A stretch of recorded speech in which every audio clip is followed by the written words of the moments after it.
Salut la gang, ici Patricia. Aujourd'hui, on est le 14 août 2026 et je célèbre aujourd'hui mes 5 ans d'hormonothérapie. Oui, 5 ans. Et ça se célèbre en grand.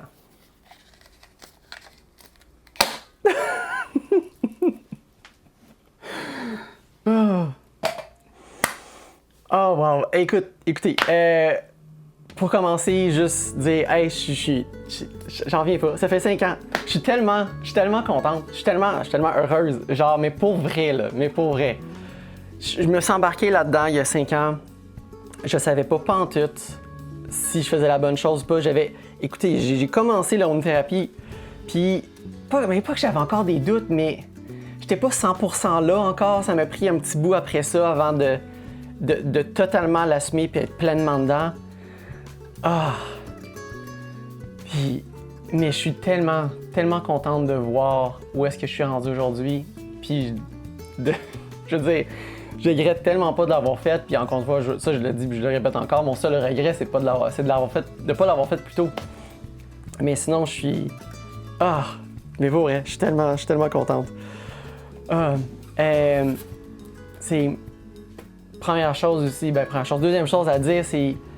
J'ai tellement été bien accueilli et accepté de toutes les personnes autour de moi, que ce soit ma famille, mes amis, mes collègues de travail à l'époque. Ça s'est tellement bien passé. C'est sûr que mes parents, ça leur a pris un certain temps, j'ai envie de dire, d'accepter ou à s'adapter à la nouvelle réalité, mais c'est normal. Puis je trouve qu'ils l'ont tellement bien fait avec que de bonnes intentions. Puis aujourd'hui, pour moi, c'est mon avant, mon après, mon maintenant.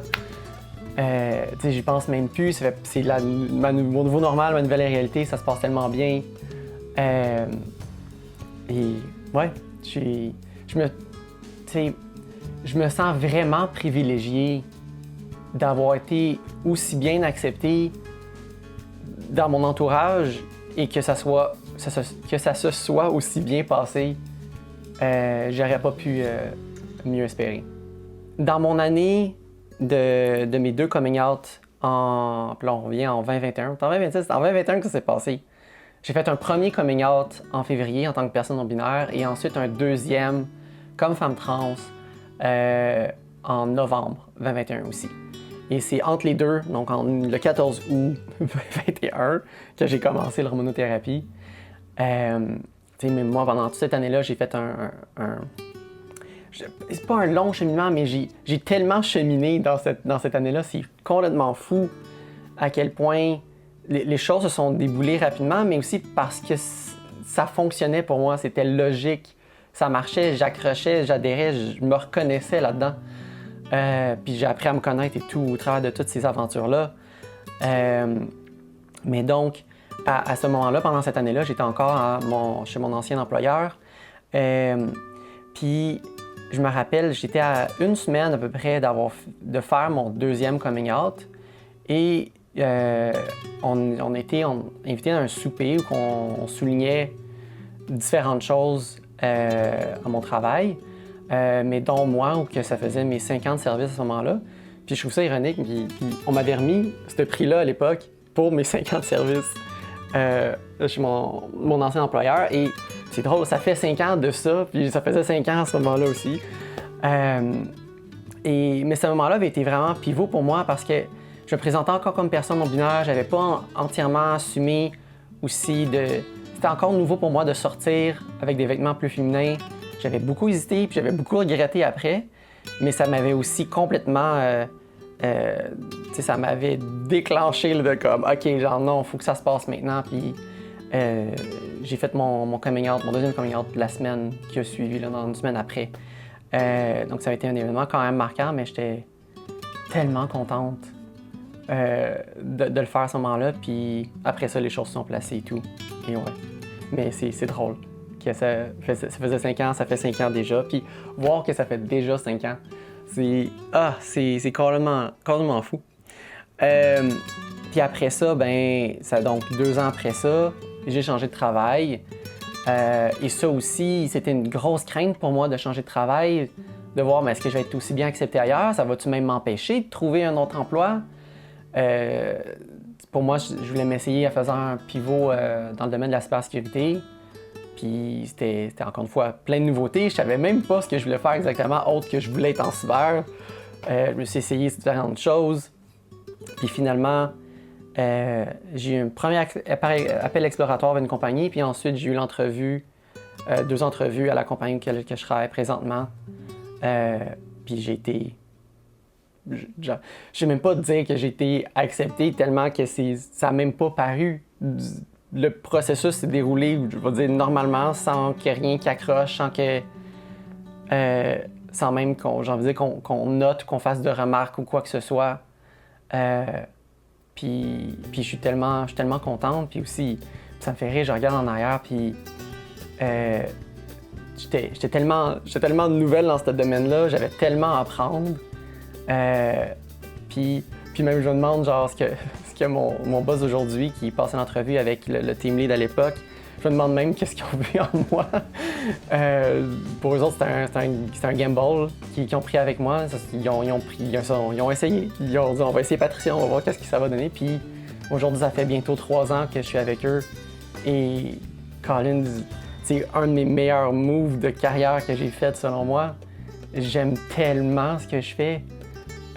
Complètement passionné dans cet emploi-là, puis wow, Puis j'adore l'équipe dans laquelle je travaille. Je suis entouré de plein de personnes. Genre, même moi, j'en reviens pas ce que j'arrive à faire, puis je regarde tous mes collègues, puis j'ai l'impression 100 fois meilleurs que moi, puis c'est fou, là. J'apprends à tous les jours de nouvelles choses, on expérimente, on essaie de nouvelles affaires, puis on arrive toujours à faire des trucs de plus en plus flyés. C'est vraiment un job de fun. Pendant mon cheminement, mon 5 ans, j'ai eu la chance aussi de rencontrer plein de nouvelles personnes. J'ai maintenant ce que je pourrais appeler mon groupe de femmes trans, de groupe d'amis, qu'on se voit de temps en temps, on échange des choses, puis c'est drôle parce que ça, là, j'ai un groupe d'amis femmes, quelque chose qui n'existait pas pour moi avant dans ma vie, puis là, ces personnes-là sont super importantes pour moi, puis je trouve ça tellement le fun de pouvoir partager whatever avec eux, que ce soit des enjeux, des expérimentations, des nouvelles choses, ou c'est juste les train-train de la vie qui, pour nous, est notre nouveau normal. Et puis là, je dis nouveau normal, mais c'est rendu juste normal, c'est juste ça. Puis ouais, je trouve ça vraiment le fun d'avoir ce groupe d'amis-là, puis de faire partie de la grande communauté trans, que ce soit sur les internets, mais aussi à Montréal, où quand même on a une très belle présence. Puis il y a plein de monde qui peuvent être là pour nous assister, nous aider ou juste, encore une fois, socialiser. Puis c'est vraiment cool. Ce que j'aime aussi, c'est que je me suis permis de faire plein de choses que j'osais pas avant, comme acheter des plushies, des toutous. C'est juste tellement libérateur pour moi. Je me mets plus de pression, je me permets de faire des choses. Puis ça, c'est vraiment cool. Puis dernière affaire, on va commencer à rentrer dans d'autres choses, mais c'est tout récent. Ça fait, mon Dieu, ça fait 1 mois, right? Ça fait 1 mois que je suis ma tante de 2 jumeaux. Puis ça, c'était... Colin, c'est quoi les chances que ça arrive? C'est tellement spécial. Puis les 2 petits vont tellement bien, sont en santé. On les voit grandir, se développer, puis ça aussi, c'est quelque chose de complètement nouveau pour moi. C'est les premiers, on va dire, petits-enfants dans la famille. Donc, c'est vraiment très cool. Qui sont les 2 enfants de mon frère et de sa copine. En fait, j'ai sa femme, ils sont mariés maintenant. Donc, ouais, voilà pour le recap des choses. Voilà. Les choses que j'ai accomplies pendant ces 5 années-là. Il y a plein de choses que j'ai cheminées dans mon parcours trans, de femme trans. Premièrement, l'hormonothérapie, qui est ce sur quoi je base, moi, mon anniversaire. Donc, j'ai commencé, j'étais avec les pilules que je prenais 2 fois par jour. La dose a changé à un certain point aussi. Je prenais des bloqueurs androgènes, anti-androgènes, pour bloquer la testostérone à ce moment-là. Puis après, je crois 1 an et demi ou 2, j'ai switché pour les injections, qui, sur le long terme, est vraiment, vraiment préférable. La grosse raison, c'est que ça passe pas par le foie, donc tu vas pas donner une charge supplémentaire au foie de filtrer ça. Tu s'en vas directement dans le réseau sanguin. C'est mieux. Surtout avec l'âge et tout. J'aurais pu attendre, mais en même temps, j'avais pas de raison de pas attendre puis de pas le faire. Puis ça se passe très bien. Puis d'ailleurs, ça c'est très drôle aussi parce que j'ai jamais été confortable avec injection ou prélèvement ou ces choses-là. Je me souviens encore très vivement, les 2 premières injections que j'ai faites, j'ai failli passer out puis m'effondrer à terre. Parce que les deux fois, je faisais, je pense, mon injection assis, puis après ça, il a fallu que j'aille me pitcher sur mon lit pour juste reprendre mes couleurs parce que ça filait vraiment pas. Puis à partir de la 3e, A1, ça se passe pas bien. Puis oui, c'est pas clair, je m'injecte moi-même, je prépare ma préparation. Donc, j'ai une fiole, que je charge moi-même la seringue et je fais l'injection moi-même sur moi. Donc, c'est pas quelqu'un d'autre qui l'a fait, c'est pas non plus une scie. Il y en a qui utilisent ce qu'on appelle des auto-injecteurs aussi. C'est quelque chose qui arrive pour ceux justement qui sont moins confortables avec ça. T'as comme des semi-auto-injecteurs qui fait juste faire l'insertion de l'aiguille, mais que tu fais quand même, c'est toi même qui presse sur la seringue, mais t'en as qui vont tout faire pour toi aussi. Moi, j'ai jamais essayé ça, je dis, moi le faire moi-même, puis j'ai passé au travers. Puis j'ai envie de dire, tout ce qui est prélèvement, injection, c'est que je fais évidemment régulièrement pour suivre les niveaux. Ça se passe vraiment mieux, que j'ai moins de struggle par rapport à ça. Puis bon, I guess que j'ai passé au travers de ça, c'est une bonne chose.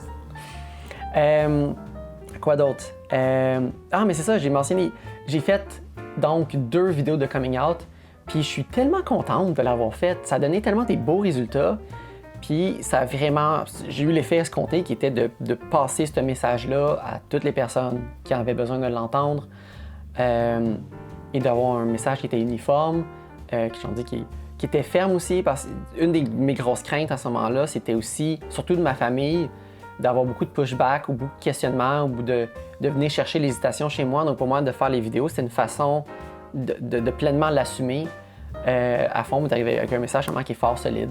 Puis en même temps de répondre à des questions et tout. Je suis vraiment contente de l'avoir fait. Puis c'est un peu aussi pourquoi je fais ça aujourd'hui, c'était pour faire cette espèce de follow-up-là à ces 2 vidéos-là, maintenant que ça fait 5 ans. Mais tant qu'à parler de ça, on parlait de ça tout de suite. Changement de nom. Ça, c'était, j'ai envie de dire, mon année 2022. C'était toute l'année que ça m'a pris de faire toutes les démarches de changement de nom. Puis là, je veux dire, c'est fou à quel point la bureaucratie en arrière de ça et qu'il faut vraiment tout faire. Il a fallu d'abord faire l'étape du gouvernement de faire la demande de changement de nom, de donner le certificat, puis après ça, le certificat de changement de nom et ensuite un nouveau certificat de naissance. Et là, une fois que ça s'était fait, j'ai pu refaire mes pièces d'identité, donc la SAC et la RAMQ. Puis après ça, aller voir chacun des trucs un par un. Mais quand je dis chacun des trucs, c'est pas genre, là, le gouvernement, j'avais fait la demande de changement de nom, mais chacun des ministères, après ça, il faut que j'ai contacte un à un pour faire les démarches. Donc, que ce soit puis aussi les 2 gouvernements. Puis là, c'est les 2 agences de revenus. Après ça, c'est, là, je dis la santé, mettons l'assurance emploi, c'est une autre affaire. Après ça, tu vas avoir les élections, l'élection Canada, l'élection Québec. C'est comme... Il y a pas... C'est ça qui est drôle, c'est qu'au Québec, on a comme le système de changement d'adresse, que comme tu fais cette affaire-là, puis là, tout le truc se propage partout. Il n'y a pas ça pour le changement de nom. Il faut vraiment que chacun des affaires, il faut les appeler, puis il faut les changer. Et c'est comme... Après ça, c'est Hydro, après ça, c'est le compte de téléphone, après ça, c'est les banques. Le pire là-dedans, mon hypothèque, j'ai voulu refaire notarier mon acte de vente pour avoir le nouveau nom. Puis ça m'a coûté 800$ faire ça. Juste pour changer de nom, c'est une feuille recto-verso que je vais revoir le notaire pour faire avec le nouveau nom, pour dire que c'était moi maintenant, mais que c'était moi pareil, que c'était à moi. En tout cas, c'est des niaiseries, là. C'est ça qui est complètement fou. C'est des niaiseries de même. Tu sais, au gouvernement, maintenant, le certificat de changement de nom ne coûte plus rien. Ça, c'était avant ou après moi? Je ne sais plus quand ça a changé, cette affaire-là. Puis, en tout cas, il y a tellement de choses. Vraiment, tous les services en ligne, adresse courriel et tout. Il y a plein d'autres choses qui suivent. Ceux que j'ai attendus plus tard, puis ça, je l'ai fait cette année ou l'année passée que j'ai fait. c'était les diplômes. Il me restait les diplômes à faire que j'ai fait tous les niveaux. J'ai été rechercher mon diplôme de secondaire, mon diplôme collégial, puis après ça, mon diplôme universitaire. Pas que j'ai besoin de le faire, mais le diplôme universitaire pouvait quand même être nécessaire dans certains cas à la job, donc à un moment donné, il fallait que je le fasse. Puis tant qu'à faire, j'ai dit, on va faire les autres. Je les ai faites. Que là, j'ai une copie, une nouvelle copie. Ils ont redélivré les diplômes pour chacun des paliers, mais c'était des demandes individuelles à chacun des trucs. Le diplôme du secondaire et collégial, c'est le ministère qui s'en occupe, mais celui-là d'université, mais c'est à l'université. Puis il faut que je refasse celui-là de l'OIQ. Puis ça aussi, c'était un autre truc qui avait changé. C'est tellement, tellement plein de changements. Ça n'a aucun bon sens. Puis c'est pour ça que ça m'a pris un an. Le passeport. Le passeport, c'était en plus, c'est arrivé en 2022. Puis j'étais rendu à le faire au moment de la crise, genre, des bureaux de passeport, où il y avait des line-up à pu finir, que le monde, tout d'un coup, se réveillait pour aller voyager. Puis moi, j'avais une opportunité de travail qui s'allait présenter en fin de l'automne, en novembre, je me trompe pas. Puis finalement, j'avais fait ma demande, ça a été dans le néant, j'avais pas de nouvelles, j'ai appelé, ils m'ont dit rappel. Puis là, à un mois du voyage, j'étais comme, guys, genre, allô, j'ai mon voyage qui s'en vient. Puis là, ils ont fait la demande rush, mais avec les papiers que j'avais été portés en juillet, genre, mais on était en octobre. Que c'était l'enfer. Mais ultimement, je l'ai eu, j'ai fait mon voyage, tout a bien été, mais ça reste comme, c'était dans tout qui se passe en même temps, et c'était comme, oh mon Dieu, c'était tellement de paperasse bureaucratique. Puis il y a tellement de monde, je sais qu'il y a beaucoup de personnes, de femmes trans dans mon entourage, que pour eux autres, ces démarches-là étaient vraiment un calvaire. Moi, j'ai envie de dire que c'est un des trucs que j'ai le moins struggle, mais ça a été long. C'était beaucoup d'efforts, beaucoup de temps. Mais moi, je trouvais pas ça compliqué comparé à d'autres personnes qui trouvaient ça vraiment trop compliqué. Moi, c'est de la bureaucratie, ils appellent là, puis ils figure out, puis j'ai fini par comprendre. Puis c'est ça, toutes les places qui ont des façons différentes. Il faut que tu envoies par la poste, d'autres c'est en ligne, d'autres des fois c'est rempli un formulaire, d'autres il n'y a pas de formulaire, puis c'est comme... Oh, tellement de choses. Anyway. Après ça, vêtements, habillement, je veux dire, au travers des 5 ans qui viennent de se passer, j'ai renouvelé mon garde-robe au complet. Il y a même des choses qui me faisaient plus après la redistribution du gras au niveau du corps. J'ai pris du poids au niveau pris du volume au niveau des cuisses et des fesses, puis ça faisait que mes anciens jeans ne fitaient même plus. Mon garde-robe au complet, j'ai dû le changer, j'ai dû le refaire. Putain, c'était morceau par morceau, on s'entend, c'est pas fait du jour au lendemain, mais je peux dire qu'après le 5 ans, j'ai définitivement plus d'un morceau d'avant, puis ça a été complètement changé. Puis ça aussi, c'était complètement découvrir ça, de magasiner puis d'aller acheter du linge. Puis que maintenant, je trouve ça le fun. Ça m'a pris du temps, les magasiner en personne. Ça, c'est vraiment c'était un struggle pendant longtemps. Au début, pendant les 3 premières années, je faisais quasiment exclusivement tout en ligne. Puis là, c'est dans les 2 dernières années vraiment que là, j'ai commencé à le magasiner en personne. Au début, avec des personnes qui m'accompagnaient. Puis après ça, j'ai été en mesure de le faire seul. Donc oui, c'était un plus gros challenge, mais j'étais capable de le faire éventuellement, puis d'apprendre, puis de grandir là-dedans. Puis c'était vraiment cool. Après ça, j'ai aussi, en quelque part là-dedans, là, ça va faire 2 ans? Non, ça va faire 3 ans cet automne que j'ai eu la chirurgie que je souhaitais avoir. C'était quelque chose de, je veux dire, non standard, qu'il a fallu que je paye un morceau. En plus, c'est tellement drôle, il m'avait donné un prix de genre, non, c'était quasiment 7000$, que je fais comme, bon, mais c'est ça que ça coûte, puis j'ai payé le truc. Alors que pourtant, c'était supposé être partiellement couvert, puis que je payais juste la différence. Puis finalement, j'en dis une couple de mois plus tard, font comme, hey, pour vrai, excuse, on s'est trompé. Finalement, c'était juste 1500$, voici la différence. Je suis comme, bon, tant mieux, c'est du budget que je vais pas prendre pour autre chose. Mais ouais, non, ça c'était weird, c'était drôle. Mais oui, chirurgie qui m'est passée. Chose qui est vraiment l'affaire que j'ai appris là-dedans, c'est tu sais pas c'est quoi et avoir une chirurgie et être en convalescence tant que tu l'as pas vécu. Là, je l'ai vécu, puis tabarouette, c'est wow, tout un struggle. Puis moi, c'était pas une longue convalescence, là, c'était techniquement dans 3 semaines, je suis supposé retourner au travail après ça, puis après ça, une couple de mois pour s'en remettre complètement. Mais tu sais, je suis contente, ça s'est bien passé. Puis ultimement, évidemment, comme n'importe quoi, j'ai eu des hésitations là aussi, mais je suis tellement contente du résultat, tellement contente de mon choix. Donc, ouais, ça c'est vraiment cool. Puis dernière chose dans ce que j'ai accompli, dating, redater à nouveau. C'était aussi très challengeant de retrouver ma place, d'essayer des nouvelles choses. Puis pour moi, qui était une des gros motifs à la transition, je suis vraiment contente. Puis je suis contente de pouvoir dire que, en effet, c'était pour moi la chose à faire. Puis à quel point je me sens tellement mieux là-dedans. Un des gros struggles que j'avais, c'était ma place dans le couple en tant qu'homme. C'était quelque chose qui marchait pas du tout pour moi, puis c'est weird à dire maintenant, là. Puis je me sens tellement mieux maintenant dans une fois, ce qui est attendu de moi, dans ce que je peux faire, la façon que je peux agir. Ouais, ça fait vraiment, vraiment, vraiment du bien. Ça reste... Puis là, de façon générale, le dating, ça soque ensemble avec les apps. Puis là, le AI en plus qui se rajoute là-dessus, honnêtement, c'est un calvaire. Mais là, c'est plus juste un calvaire à cause de raisons personnelles, c'est juste la situation est un calvaire pour tout le monde. Puis on est tous égaux là-dedans. Donc au moins, je peux dire que ouais, c'est vraiment mieux. Puis ça aussi, je suis super contente par rapport à ça. Ce qu'il me reste à accomplir. Donc, il y a des petites choses que, là, ça fait 5 ans, puis je me suis dit, Colin, genre, j'aurais dû déjà, selon moi, j'aurais dû déjà avoir fait ça ou avoir passé au travers de ça. Mais c'est des choses sur lesquelles j'ai pas mis assez de focus ou assez de temps, puis qui me reste encore à faire dans ce que je considère être mon processus de transition. Le premier, que je suis même pas sûr si c'est quelque chose que je vais vouloir faire éventuellement, mais que j'avais commencé, qui était les leçons / la thérapie de la voix. Donc, il existe de prendre de faire soit des leçons ou thérapie, ça dépend de quel contexte, dans le but de féminiser la voix.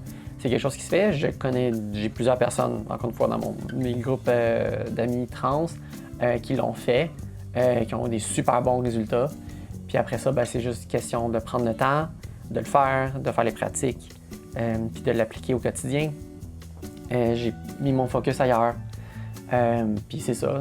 Après ça, autant que je suis confortable avec ça, autant que je me fais continuellement mégenrer quand j'appelle au téléphone. Puis c'est vraiment la seule place, le seul endroit dans ma vie où que je continue de me faire mégenrer, c'est quand j'appelle au téléphone.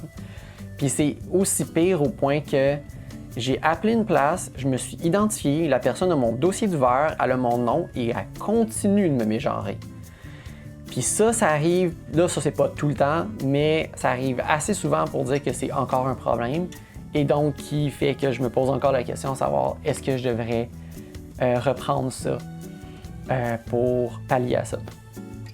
À voir, j'ai pas la réponse maintenant, mais ça reste dans ma liste de choses potentielles à faire. Après ça, il y a l'électrolyse.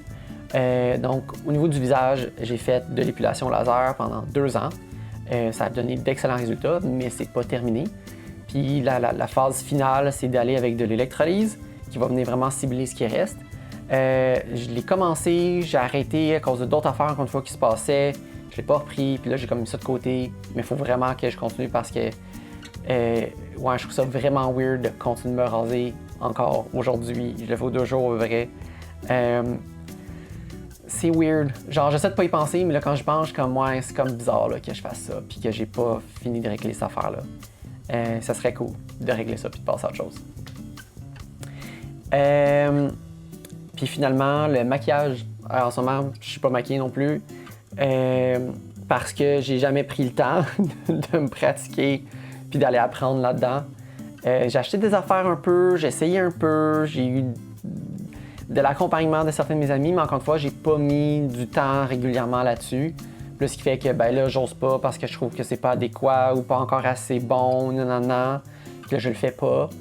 Mais j'aimerais vraiment ça. J'aimerais vraiment ça pour prendre le temps de mettre de l'énergie, de l'effort là-dessus pour pouvoir le faire. Puis d'avoir des cadres de le faire de façon régulière ou spontanée quand j'en ai envie. Mais là, c'est juste que j'ose pas, puis je trouve ça plate. Puis voilà, donc ça c'est dans les choses que j'aimerais accomplir, qui me reste à faire. Mes regrets ou les choses que j'aurais aimé faire différemment. Je l'ai mentionné au début. Si vraiment j'avais un seul regret à mentionner, c'est que j'ai pas fait mes démarches plus tôt.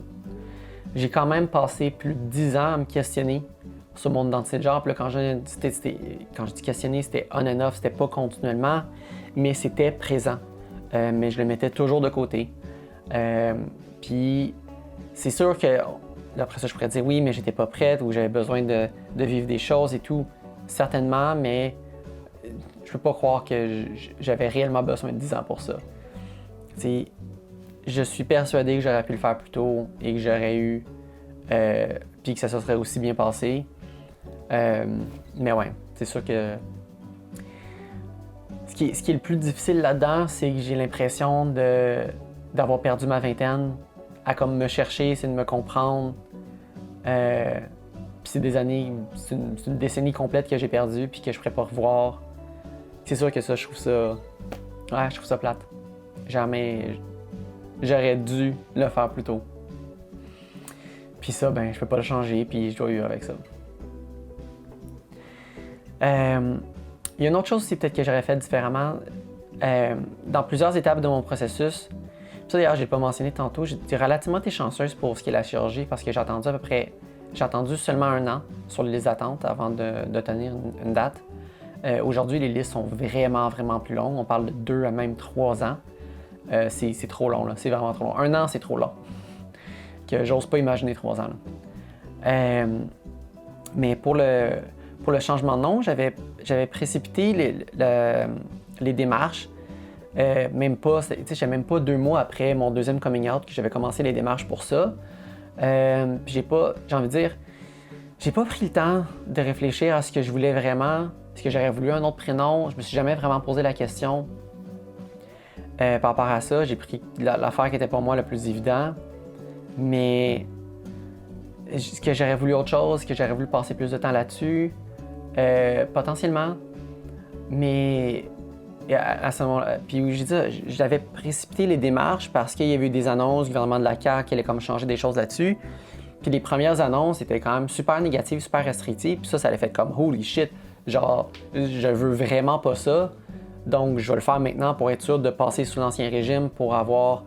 Puis finalement, il n'y a eu rien de tout ça, ça s'est bien passé. Puis même dans l'ancien régime, fallait payer, puis dans le nouveau, c'est ça. Donc moi, j'avais payé.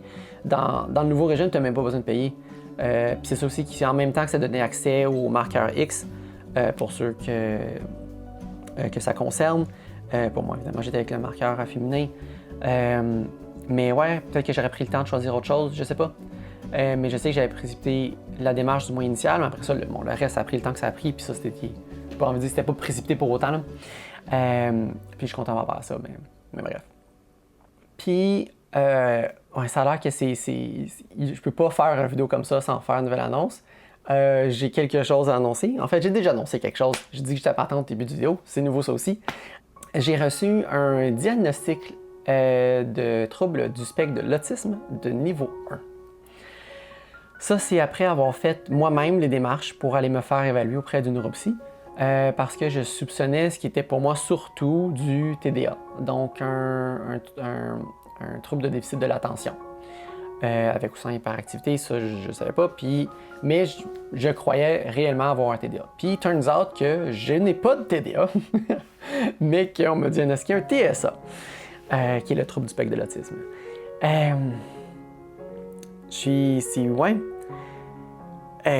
C'est sûr que ma réaction initiale, j'étais profondément déstabilisé. J'étais tellement déstabilisé par ce diagnostic-là parce que je ne m'attendais pas à ça. Puis là, c'est drôle à dire parce que ça faisait partie des choses que j'avais comme « Ah, mais peut-être ça aussi ». Mais ça m'a vraiment déstabilisé. Puis en fait, je suis super content d'avoir fait la démarche parce que quand moi, je peux dire que j'ai pas fait ça pour rien. Mais ouais, ça m'a déstabilisé parce que en quelque part, je m'attendais pas à ça. Puis là, évidemment, je me suis mis à lire sur le sujet, je me suis mis à apprendre là-dessus. Évidemment, j'ai lu le rapport de la neuropsy. Mais Colin, ça aussi, genre, je suis tellement content d'avoir fait les démarches. Avoir su, je l'aurais fait plus tôt. Puis ouais, c'est venu expliquer tellement de choses dans ma vie, dans mon passé, dans des trucs que j'ai vécu, des expériences. Donc, ouais, ça m'a permis, puis je continue, là, ça m'a permis d'apprendre beaucoup sur moi, puis je continue d'apprendre sur moi.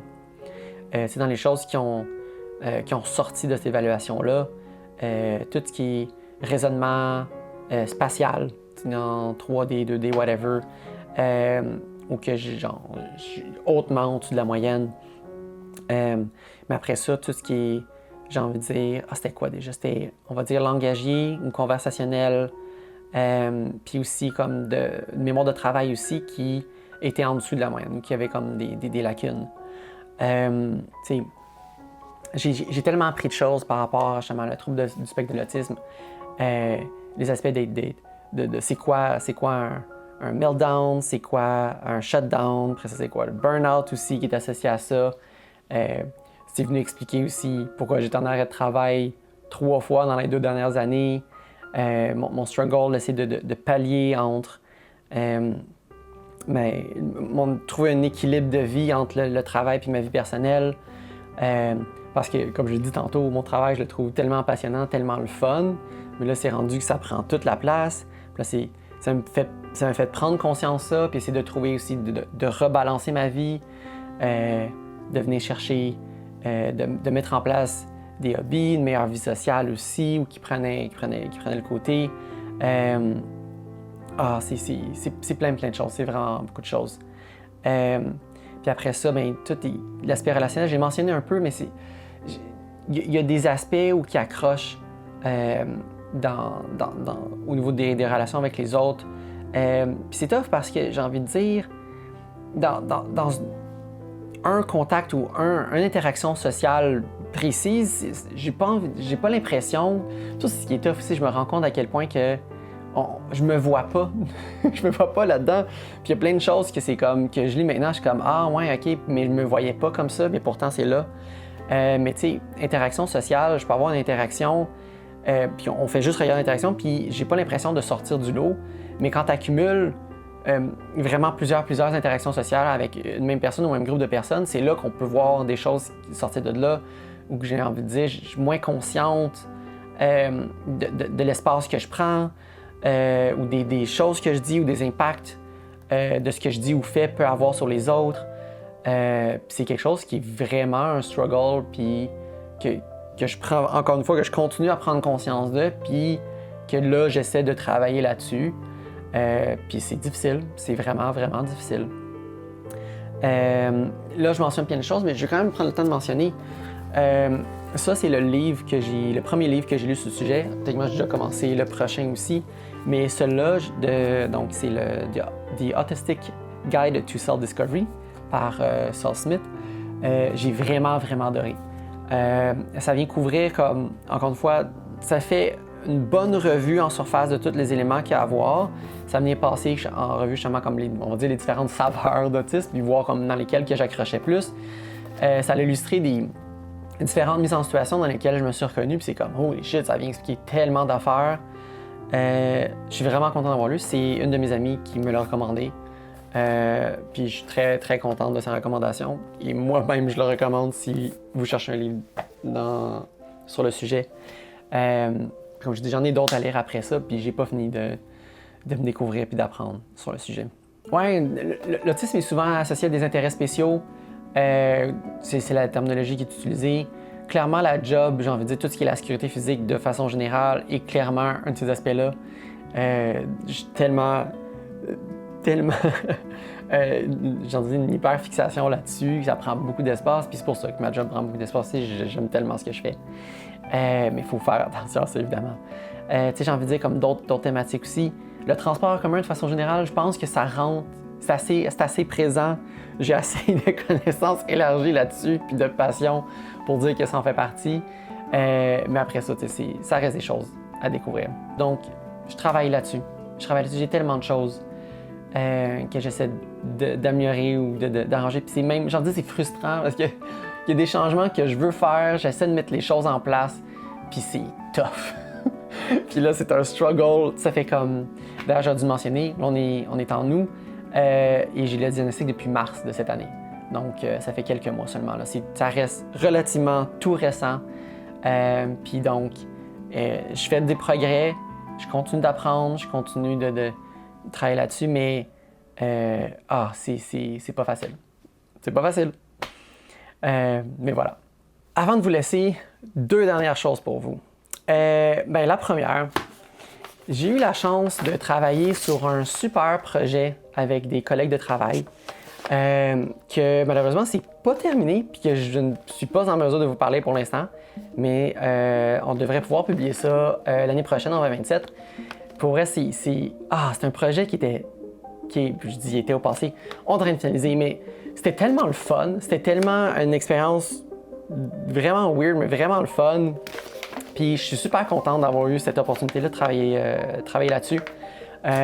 C'était vraiment cool, puis j'ai vraiment hâte qu'une fois qu'on va pouvoir en parler, j'ai hâte de pouvoir vous en parler pour vrai, puis de savoir ce que vous en pensez, parce que c'était vraiment un cool projet. Puis j'ai dit 2 trucs. J'ai aussi un autre projet sur lequel j'ai travaillé, mais celui-là, c'est vraiment un accident. C'était zéro prévu. C'est arrivé de même. Puis ça aussi, j'ai pas le droit de vous en parler. Ça sera l'année prochaine, ça aussi. Mais ouais, ça, c'était weird. C'est drôle, mais c'était weird. C'était, un accident de parcours, j'en disais plus qu'autre chose, cette affaire-là. Mais bon, on verra rendu là. Donc voilà pour ces 2 petites affaires-là, mais donc, je veux terminer cette vidéo-là en vous disant merci. Merci tellement pour avoir été là, pour m'accompagner pendant ces 5 années-là.